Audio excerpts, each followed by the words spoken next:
কাদিয়ানির গোষ্ঠীরা মুসলমান হতে পারে না। কাদিয়ানি ইস্যুতে আবারও সরগরম বাংলাদেশ।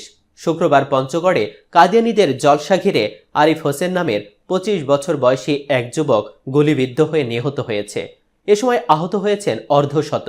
শুক্রবার জুমার নামাজের পরে সালানা জলসা বন্ধ ঘোষণার দাবিতে পঞ্চগড় শেরেবাংলা পার্ক সংলগ্ন মহাসড়কে বিক্ষোভ করলে পুলিশ বাধা দেয়। এক পর্যায়ে পুলিশের সঙ্গে বিক্ষুব্ধ মুসল্লিদের ধাওয়া পাল্টা ধাওয়ার ঘটনা ঘটে। তাতে একজন নিহত ও অর্ধশতাধিক আহতের ঘটনা ঘটেছে। এসব ছাপিয়ে প্রশ্ন হচ্ছে, কাদিয়ানি কারা? কেন তাদের জালসা বন্ধ করতে চায় সাধারণ মুসল্লিরা? কি তাদের অপরাধ? চলুন এই ভিডিওটিতে জেনে নেওয়া যাক।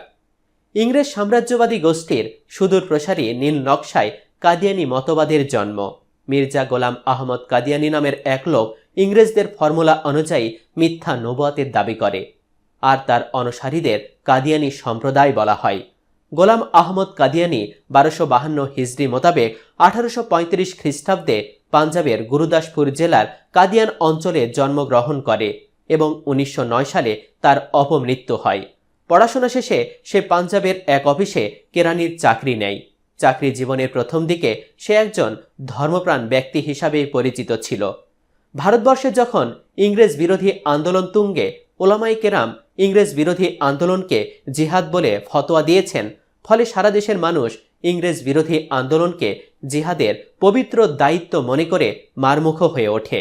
তখন ইংরেজরা এ আন্দোলনকে দমিয়ে রাখার কৌশল হিসাবে জিহাদের বিধান রহিত হয়ে গেছে মর্মে ফতোয়া প্রদানের প্রয়োজন অনুভব করল।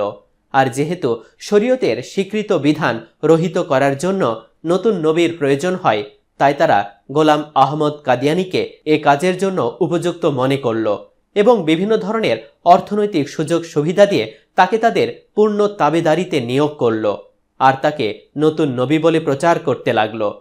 ইংরেজদের দ্বারা প্ররোচিত হয়ে মুসলমানদেরকে বিভ্রান্তিতে ফেলার হীন উদ্দেশ্যে পর্যায়ক্রমে নিজেকে সংস্কার, ইমাম মাহাদি, প্রতিশ্রুত মসিহ জিল্লি নবী বা ছায়া নবী বলে দাবি করে। 1901 সালে সে নিজেকে পূর্ণ নবী দাবি করে এবং কুরআন মাজিদের কতিপয় আয়াতের অর্থ বিকৃত করে তার আগমনের কথা কুরআন মাজিদে রয়েছে বলে দাবি করে। কুরআন মাজিদ ও হাদিস শরীফের যেসব স্থানে রাসূলুল্লাহ সাল্লাল্লাহু আলাইহি সাল্লামকে খাতামুন নবীন বা শেষ নবী বলা হয়েছে, সেসব স্থানের খাতাম শব্দের অর্থ বিকৃত করে এর দ্বারা মোহরাঙ্গিত নবী বা শেষ নবী বোঝানো হয়েছে বলে উল্লেখ করে। সে দাবি করে তার নিকট বিভিন্ন ভাষায় ওহী আসে এবং এসব ওহীতে জিহাদ রহিতকরণ সহ অন্যান্য বিধিবিধান অবতীর্ণ হয়েছে। এছাড়াও দিন শরীয়ত সম্পর্কে মিথ্যা, আজগবি ও উদ্ভট মন্তব্য সে করেছে। পরিতাপের বিষয় হলো, তার এসব কথা বিশ্বাস করে অনেক মুসলিম পথহারা হয়ে যায়। 1947 সালে দেশ বিভক্তির পর কাদিয়ানিরা পশ্চিম পাকিস্তানের রাবওয়া অঞ্চলে ও তদানীন্তন পূর্ব পাকিস্তান তথা বাংলাদেশের ব্রাহ্মণবাড়িয়া, চট্টগ্রাম ও ঢাকার বকশী বাজারে এসে নব্য আস্তানা গড়ে তোলে। সে সময় তাদের সংখ্যা খুব কম থাকলেও পাকিস্তান সরকারের গুরুত্বপূর্ণ কাজে দায়িত্বরত কতিপয় কাদিয়ানি কর্মকর্তার পৃষ্ঠপোষকতায় তারা যথেষ্ট সুযোগ সুবিধা পায়।